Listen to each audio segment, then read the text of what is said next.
You might lose your job to artificial intelligence. With tools like ChatGPT and Midjourney and many other artificial intelligence systems that are out there right now, people are scared that they're gonna lose their jobs to AI, and they damn well should be. The technology is advancing rapidly. I could blow your mind with the types of things that we've been doing with AI in our business. And before we know it, we could lose a large percentage of our workforce to artificial intelligence. Researchers, video editors, graphic designers, writers, a lot of these positions are gonna become obsolete in the next few years. We gotta do something to stop it or to make AI work with us, not against us. IMF, also known as the International Monetary Fund, they're looking at how AI can impact the world, and they're probably figuring out how they could benefit from it. But they are calling for regulations to be set in place. Are you nervous? What kind of job do you have? Could your job be replaced with AI? I don't know what you do for a living, but I can tell you a lot of jobs can be replaced with AI. But all hope is not lost. So about 40% of the total global employment across the world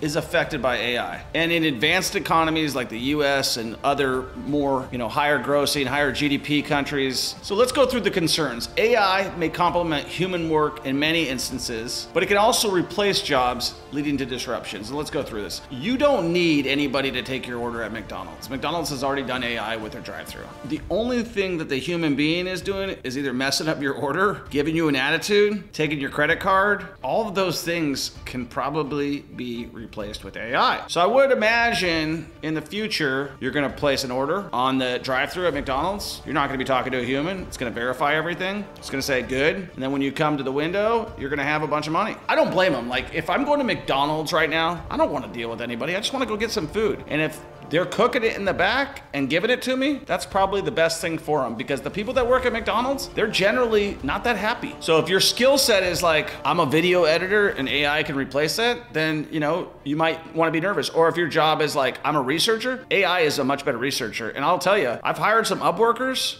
to do research for me, and all they're doing is using AI. So I'm like, why would I even hire you to go and do AI when I can just do the research? We spent the other day building out all my modules for my programs, and it was better than I could do myself. Like it gave me stuff that I would miss out on myself just by saying, hey, can you build out a module about how to flip real estate? It literally just like everything that I would think of. I just had to go and give my own narrative, but it gave me all the bullet points. Yeah, obviously it's gonna polarize a lot of different industries, right? Like if you're pro AI, I'd love to hear from you. But overall, AI is expected to worsen the inequality between people working and those who are making money. So imagine you're really good at AI, you're an early adopter, and you're on top of it, you're probably gonna make a lot more money and you're gonna be wealthy. If you're not, and you're kind of waiting things for them to go on, you might be a casualty of AI. The problem with the rule makers and the rule breakers and all those is nobody ever talks, right? The people who benefit set the rules, and the people who don't know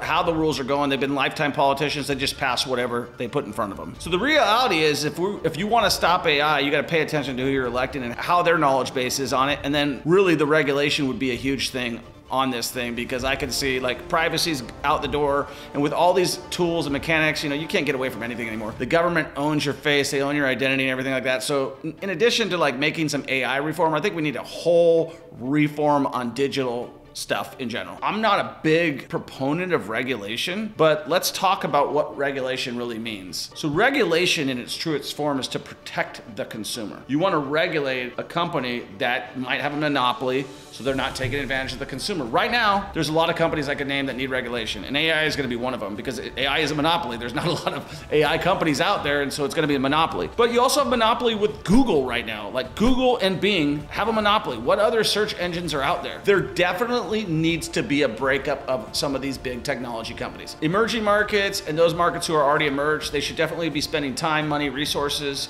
and trying to find out like, hey, how can we make this work with our people? How can we make this benefit? Like AI should be a tool that makes the economy, makes everything better. I could think of a ton of things that AI would be way better than human beings. I mentioned McDonald's, but I also mentioned like chatting, like those chatbots are great for AI. I mean, even for argument, when I make the phone call to, you know, like Delta, and they have AI. Like, they could take me through pretty much everything and almost book me a ticket through AI. So there's a lot of things that we don't need human beings to do anymore, but then you also want to have that human being. Like Southwest Airlines, I'd much rather call them and deal with them than I would Delta. And they have all people that I can talk to that are not AI. But as a business, they do need to improve some of their processes and make some things better for AI. And I think that companies should embrace both of those things. Like, if you ever had a problem with Facebook, you're never gonna get a hold of anybody, right? You're never gonna get a hold of anybody. They know they have a monopoly, and they know they don't have to answer you. So policymakers, those are your lawmakers, they definitely need to address any things that's gonna happen, but don't expect them to, so get involved. I believe the government's not gonna take care of you,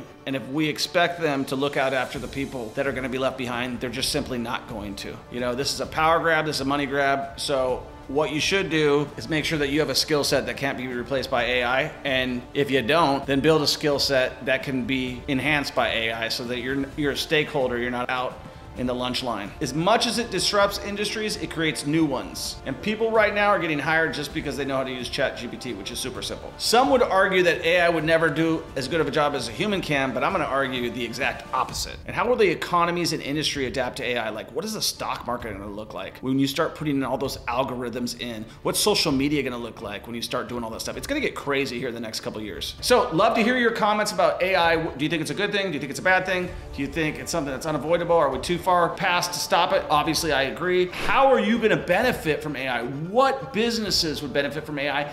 And what things are you doing to make sure that you're not getting left behind in today's fast-moving digital economy? We'll talk to you in the next one. Hope you enjoyed this video. Peace.